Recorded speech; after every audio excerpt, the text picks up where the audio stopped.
Oh, our Lord and Savior Shakespeare, please ensure that each creative work of literature is equally tragic as is incomprehensible. Yeet.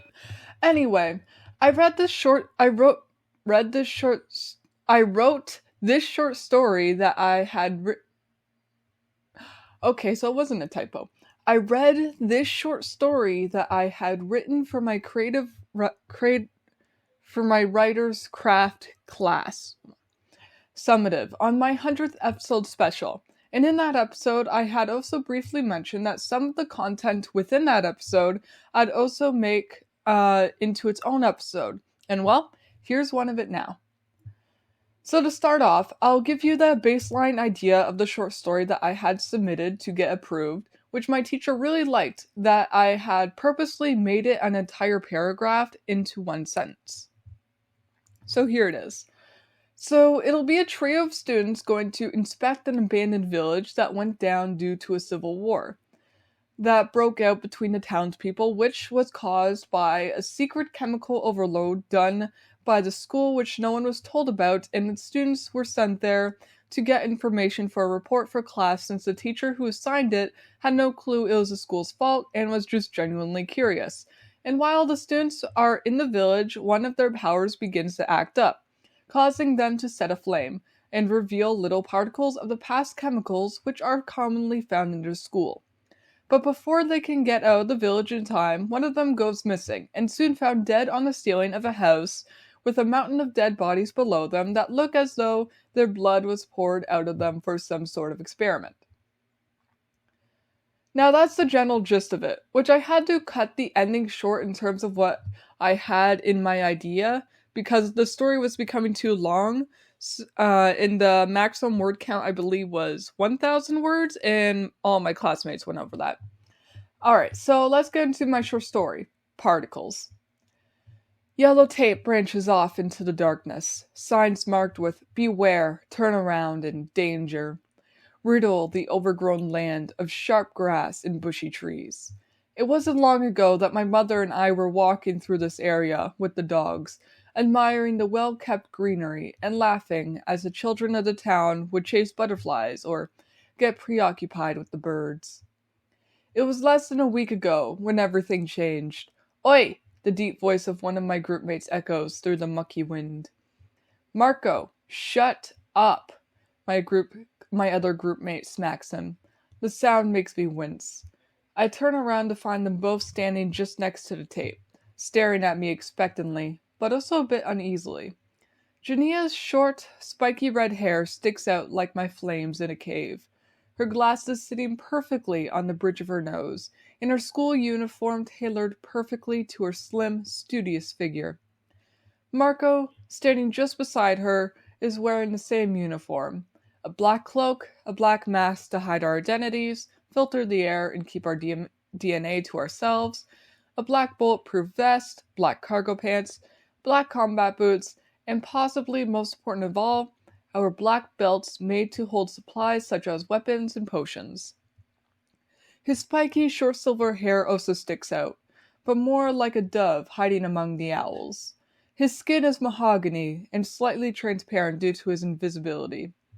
His damn eyes, are completely white, revealing nothing into his soul.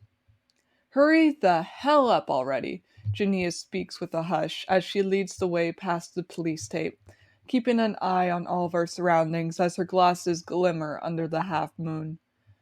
There's gravel below us, cracking and knocking with each careful step we take. I stay in the rear, squinting my eyes as a dark, destroyed town materializes around us. Our primary weapons are on our backs. A staff for me, it was a hand-me-down, and one that I'd rather just use as a marshmallow roasting stick and get rid of from my life for good. A DSR-1 for Marco, a weapon that doesn't necessarily suit his rowdy personality, and a compound bow for Jania, her enchanted arrows shining with a faint variety of colors. Let's check out that building first. Jania points to an old, western-looking county jail, and we follow her lead. It should at least give us some early reports into all of the shit that was caused here. If it all wasn't already destroyed, I mentioned softly, glancing into the shadows and alleys of buildings. I feel as though there are eyes everywhere, as small as the particles of the air, watching me. I hear a groan let out from Marco and a sigh from Janine. Let's try to stay positive here, okay, Timber? Don't forget, if there's nothing here, then we'll most likely fail. Yeah, Timber. Quit being a downer and let the actual smart kids do all the work, Marco snarkily chimes in. Says the dude that makes Jania do all of his work for him, and in return shows her basic human decency. We step into the dark, destroyed, and rampaged mess of a jail. Prison bars are covered in blood. Some appear to be cleanly bitten off. But that's impossible. No one here possessed any form of magic. Jania circles around one of the large scratched up desks, similar to the claws of a werewolf, and begins picking at the lock, to no avail. Timber, I need your help. I go to help, and suddenly my face begins to scrunch up, and my airways tighten. My face angles up to the ceiling, and I shut my eyes as I let out a hollering, echoing sneeze, simultaneously releasing sparks and lightning up the dusty floorboards below us. Timber! Jania shouts, rushing over to stomp out the fire and wincing. Marco stands in the corner, eyes wide and mouth gaping with awe. What the hell? I. Once more, another wrenching sneeze releases, and Gina jumps out of the way. I don't know what's happening. Get out! Jania cries, ushering Marco and I out of the jail as the flames spread, holding in my recurring sneezes. It must be the air. Jania anxiously shakes her head. Impossible. Oi, Timber, don't go cooking us well done, alright? Marco laughs arrogantly. I can't hold it any longer. The sound rings in my ears, my eyes remaining shut as the terrified screams release from my groupmates. The force is so hard that I drop to my knees, soon noticing a blank glimmer on my shut eyelids. Slowly, I open them and notice little bits of white glimmer in the air, being illuminated by my fire-clothed body. Slowly, I stand up, gazing around. The entire town is engulfed in a white powder of sorts, millions of white particles. Luckily, the flames fit through my mask. I wouldn't like to think what would have happened if I had breathed in whatever those chemicals may be. Marco is still dumbfounded. Idiot. But Judea is looking around at all the specks as well. We need to get out here to speak to Mr. McIntosh and Miss Zick. Let's walk to the gates and they'll fly us back. Yeah, we all agree and I lead the way, freaked out as the sense of being watched grows more powerful. By the time we've reached the gates, something feels off. I spin around and it's just Marco, staring me up and down with a raised eyebrow. Don't go roasting me, flamestress. Where's Judea? He turns around and shrugs. Must have found a library. I march past him, and he leaps out of the way.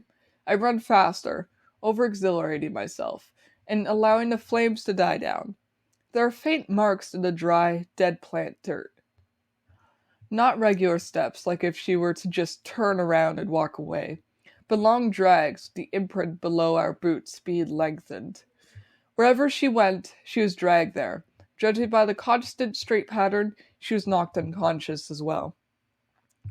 Passing by all the buildings within the small western town, with a growing flame reaching out of the jail, I eventually find the tracks leading up to a cathedral. The holiness of its past has certainly dissipated long ago. The Christ that was once atop its large oak doors has been rusted, and appears as though it has bleeding eyes and a slit throat, hanging upside down, still leaking some sort of dark liquid. The doors of the cathedral are parted slightly, and I glance over my shoulder to see Marco, tiredly running to catch up to me. He stops just next to me and waves a few particles out of his face, grunting as they latch onto his clothing. What the hell has gotten into you? He murmurs, timidly, and flinches at his own deep, echoing voice. That's not a library. Are you blind now? Did you breathe in some of the particles? Just shut up. Turn invisible to pull out your weapon, I order, removing my staff from my back and carefully pushing open the doors, wincing as it creates an eerie creak. After a moment of hesitation, he follows my orders, stepping silently behind me, his presence known to me, but visually non-existent. As my eyes are adjusting to the change in light, a putrid, rotten smell leaches into my nostrils, and I gag. I grip the staff tightly in my hands, feeling the smooth, impenetrable wood against my skin. There's a slight dripping coming from the other end of the room. Drip, drip, drip. It's not long before Marco lets out a gasp that makes me jump. My eyes, finally adjusted, make me question reality. There's Jania, completely naked and hanging from the molded ceiling. Her body is gray as if she's been completely drained of blood. There's a chain with spikes tied around her neck, her skin torn back like a cut on a foam ball.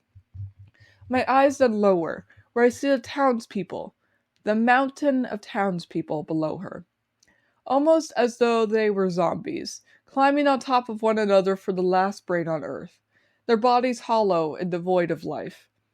Marco makes himself visible and then points back up to Jania, which makes me notice even more than the first time. All of her organs have been removed. There's a gaping hole in her gut, and even her head appears to be sewed on haphazardly. Her eyes are closed, but judging by the bit of blood on her face, they too were taken from her. Jania, her name comes out like a final breath of air. My own body feels hollow, yet heavy and difficult to hold up. Timber, come on, we have to get out of here. Marco grabs me, forcing my body to immediately light up, and he begins to scream. My mask begins to slip somehow, possibly due to all the movement, and I watch as the little white particles whirl their way into my mouth, contaminating my lungs. I let out one last order. Marco, run! And everything goes black. So what did you all think about the short story? My teacher has provided me with plenty of feedback to help me improve my writing even after the final copy, which I am grateful for. But I figured I'd read to you all the final submission I had made with only the basic peer editing process. Which, yes, I do that. I hate it, but it was a requirement, and there were a few people in the class that provided me with immensely helpful feedback. But now, with all that figured out, I'll be getting this episode into its conclusion now. Check out my novels, Death Trail, Flame Rip, and Arctic Blaze on Amazon and Kobo, link in description. Check out the Crave Writing Club Premium on Patreon and Spotify, link in description. Check out the Crave Writing Club Discord server in description. Check out my personal Instagram at dark_night_wolves. And let's hope the gory words and scenic imagery not yet brought about our unruly demise.